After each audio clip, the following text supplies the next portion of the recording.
Good morning. I'm Ayya Vimala, and I'm here in northern Illinois, not too far from Blue Lotus Buddhist Temple, where I've been for many years. And it's Friday, December the 11th. Who'd have thought, right? I wanted to start out by showing you something that's been a lot of joy for me recently. Most of you, if you've been listening to any of my talks, you know that I have a thing for the squirrels. So during the pandemic, I became a very serious feeder of chipmunks and squirrels and birds. A lot of the birds are gone now. I think we've had a lot that have migrated through.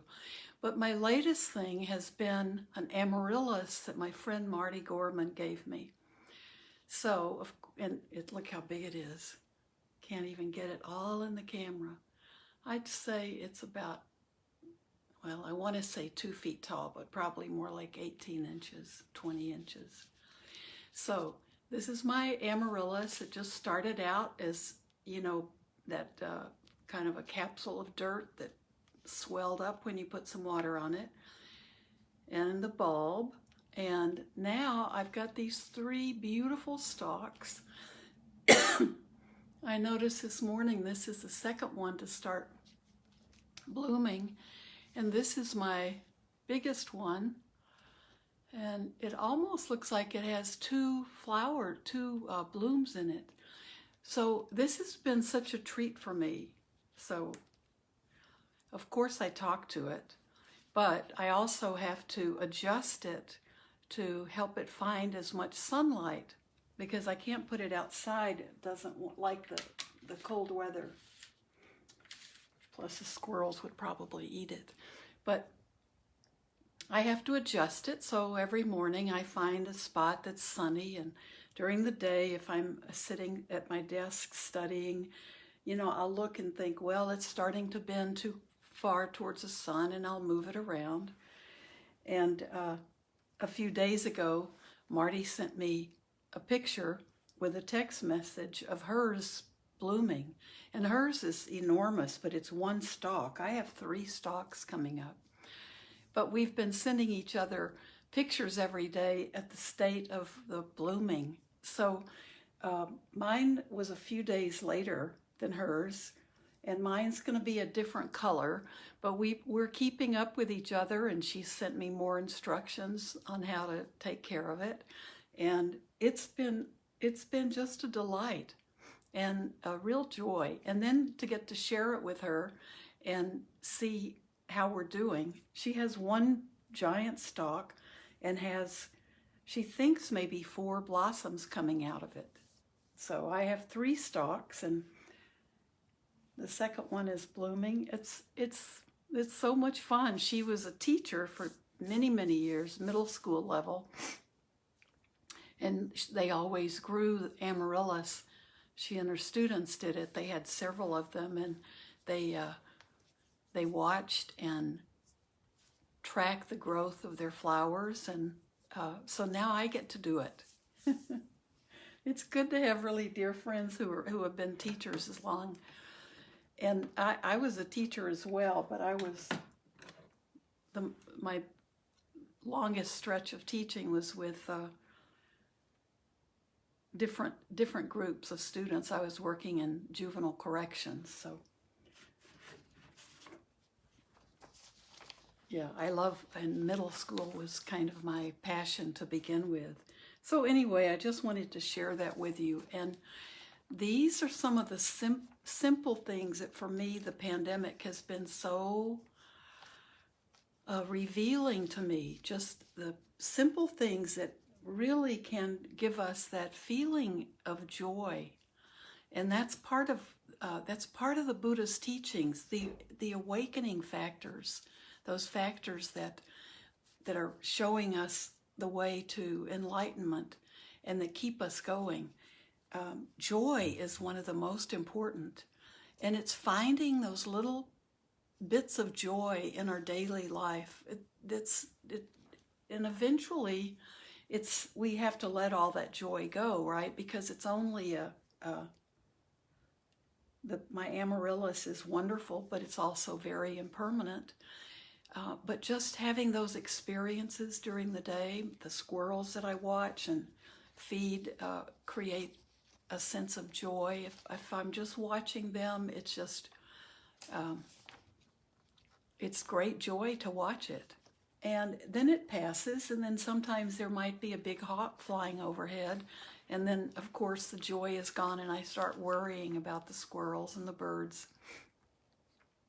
But it's been a great teacher for me, just has helped me really look at the awakening factors and actually see them developing in my life more.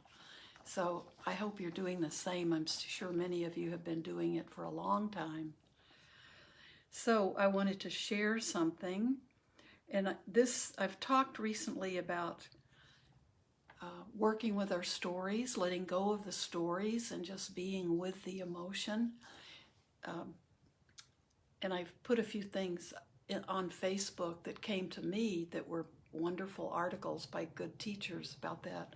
But we know that a lot of the suffering that comes from our memories or from our experiences are the stories that go along with the felt emotions.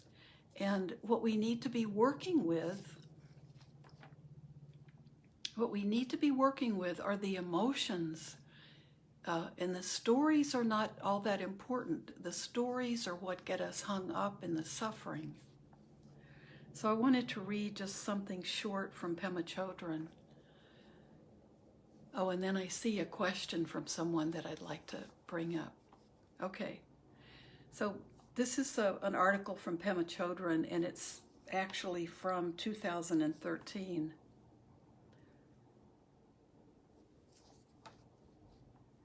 And I think it's called Meditating with Emotions. Drop the story and find the feeling. And I think I've read from this before. One of the things that causes us to get so lost in our emotions is that we attach our stories to them. I discovered quite a while back that the escalation of emotions, where you're really in the river, swept away, losing all your perspective, totally carried away by loneliness and anger and despair, is fueled by the storyline. Our emotions are like the stone thrown into the water without the rings. An emotion without the story is immediate, sharp, and raw. The direct experience of the emotion creates no ripples. But with the storyline, the ripples get larger and larger and go out further and further, and actually turn into waves and hurricane velocity winds. The storyline really churns things up. You know how you might put on music in order to make yourself cry? Well, most of us definitely know that. You play a particular song and you just milk the sadness. Our storylines are like that, except we don't need music. We have our mind and our thoughts, and they can rev up the emotions. But if we use our emotions as the object of meditation, as our friend and support, it's like standing on the bank of the river and observing. At Gampo Abbey, and Gampo Abbey is in Nova Scotia, right on the edge of a cliff. At Gampo Abbey, there are flagpoles on the cliffs above the ocean. We keep experimenting with putting flags out there because that's the point of flagpoles. Sometimes the weather is very calm and we experience those lovely flags in the stillness of slight wind. Other times there are incredibly high winds and the flags get shredded in a very short time. The image of the flagpole and the flag is a great one for working with thoughts and emotions. Because the flagpole is steady and holds, and then the winds are whipping the flags all over the place, tearing them to shreds. That's usually our predicament. We are the flags, and the wind is just whipping us around. We're just whipped here and there and all over the place. and our emotions are escalating. Our thoughts are all over the place. But using thoughts or emotions themselves as the object of meditation is experiencing life from the perspective of the flagpole. At Gampo Abbey, we never have to get new flagpoles, even with her. I really like that. Be the flagpole, not the flag. So when we work with our difficult emotions in our meditation practice, what we have to do is back away from the emotion, back away from our story, like who hurt us, who did us an injustice, who are we fighting for? So we have to look at the raw emotion and pay attention to that, investigate it, use RAIN, recognize it, accept it, investigate it, and just use a big magnifying glass to look at it. Don't try to think it through. That's when you get tangled up in the story and who did what and why and how they need to change. And so what we need to do is just look at the raw emotion. So I've talked about that before, but just remember that. If you see yourself going for the story, and you want to be sure you get the story right, or that you don't forget the slight or the history of, a disturbance between you and another person, or you in a situation, or you on the job, just look at of what rises up in you and what that emotional context is. Look at the causes and the conditions that are involved in the situation. So there was a question when I was talking about the flowers, and it might have just been the devil's advocate. What about people who are suffering? So when I was talking about joy, well, when people are suffering and don't have enough money and can't afford food, or when they're sick, so what about that? What about those people? Well, my experiencing joy in the flower blooming and the squirrels isn't really affecting people who are starving. If my sitting back in my house and watching nature is keeping me from being aware of that, I think that's something that I don't want to see happen. If I was trying to avoid the world and avoid understanding what's going on in the world and how the world operates, that would be saying I'm trying to hide from the world. And I don't think that's the case. I mean, I think if we do have something that's giving us so much pleasure that it's keeping our blinders on, I don't think that's how we want to live. I think we have to be aware of the needs of other people, and that's where our compassion comes in. So I can look at this beautiful flower blooming and I think about it. The opening up is a beautiful image for me to look at, like that flower is nurtured and it's protected from the weather, and that blossoming is a beautiful thing, and it's very symbolic to watch. And if anything, it can encourage me in my practice and keeps me going so I can do something and find ways to help people who are suffering. But the suffering the joy and tranquility are part of the awakening factors in the Buddhist practice. So yes, in the midst of great suffering, we can experience joy, and we need those opportunities to have those beautiful qualities arise, because they're leading us to the path and helping us stay on the path. And those moments of joy, it's a pure joy that's not at the cost of anyone else's suffering. And it's something that helps us wake up And that's where we can be the most help in the world. And then someone mentions talking about letting go of the stories. This is absolutely perfect for marriage especially. And I agree. I wish I had known much more about it back when I was married. The idea of separating emotions from the story, that was a concept that I had no grasp of until I started listening to Buddhist teachers. The story was all important, and how I told the story and when I told the story, and getting all of my facts right. So yeah, I think that's a really good comment. So good luck to you. If you noticing, making that connection is really important. It's so easy with someone that we're really close to get caught up in the story, because we have that history and we can say, well, you've done this and this and this, and changed. We can let our stories grow and grow, and if we have long histories with someone, if we aren't careful, the whole relationship might end up being based on past history, because we allow those stories to really we let them get out of control. So we see that with good friends, we see that with our family members.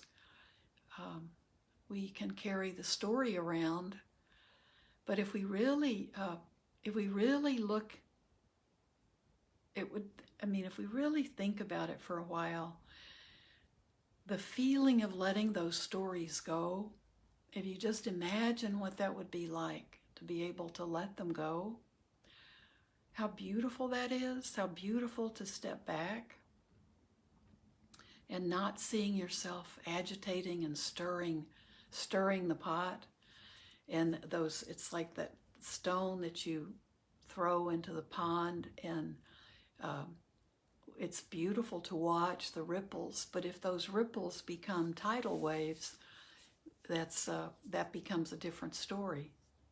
So if we can do that, stepping back and sitting and watching it without stirring it and making the waves get bigger and bigger, it's one of the ways we can move towards joy and tranquility. And those qualities will never let us down once we've actually discovered those are the things that keep us going when other things in the world might be rough and difficult, and take all of our courage to deal with them. So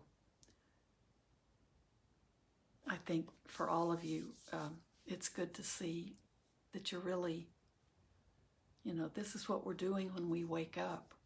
We're not waking up to everything being renunciation and letting go of the things we love in life. It's really finding things it's really letting go of the things we don't need any longer and that aren't satisfying anymore, and finding the ways we can find true happiness and true peace.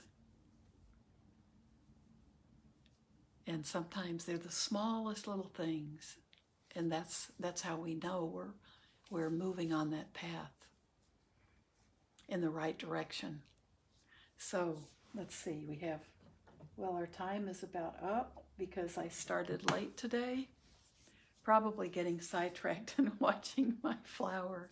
So I'm going to show you my flower one more time, because the next time I show it to you, see how, and just 2 days ago, I couldn't even imagine what color it was going to be. So, very exciting. So I don't think there'll be a lot of sunlight today, so I'll be moving it around. Today is the last day of my Satipatthana class, the 4 foundations of mindfulness, taught by Bhikkhu Analayo through Bari Retreat Center, or Bari Meditation Center in Massachusetts. And it's been a 9-week class. It's been a joy, really.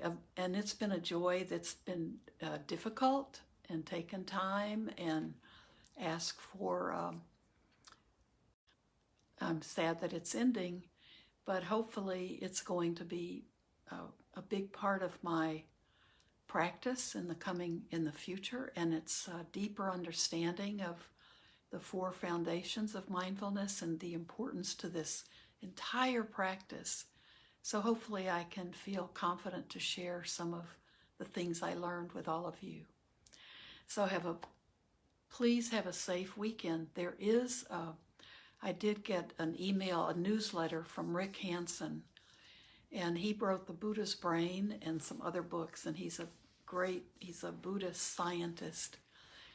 And there's a new, you may have read this already, there's a new, I guess it's a documentary, and there's a trailer for it, a 15-minute trailer on his newsletter, so you can just look up Rick Hansen. And it's actually really a nice newsletter. But it's called My Year of Living Mindfully, and it was done by a woman, and I don't remember her name, but it's just come out, and so the trailer is available, and it's also available through Amazon Prime. So I don't know if it's free or if you have to buy it, but check out the trailer, My Year of Living Mindfully. And that, maybe for a lot of us, this pandemic has been a great excursion into working at living mindfully. And living mindfully doesn't mean to be disconnected from the world. It means to be able to be at peace and be connected to the world and be a help and not a hindrance. Okay, so check that out. And Sandy's saying his podcast is awesome. I read his articles, but I guess the podcast would be great just to listen to.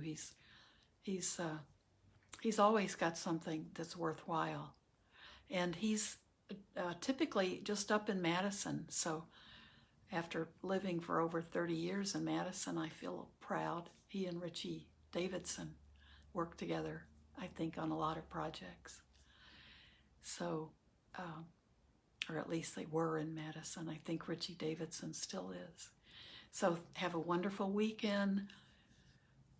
Be very careful and remember the Buddha's teachings that if we each take care of ourselves, then we're taking care of each other. But first we take care of ourselves. And if we are safe, then we'll be keeping others safe as well. I think his teachings about that are so perfect for the pandemic. And we have a ways to go before we can feel safe and find out what our new normal is going to be. So be safe and find joy. Thank you. Be back on Sunday.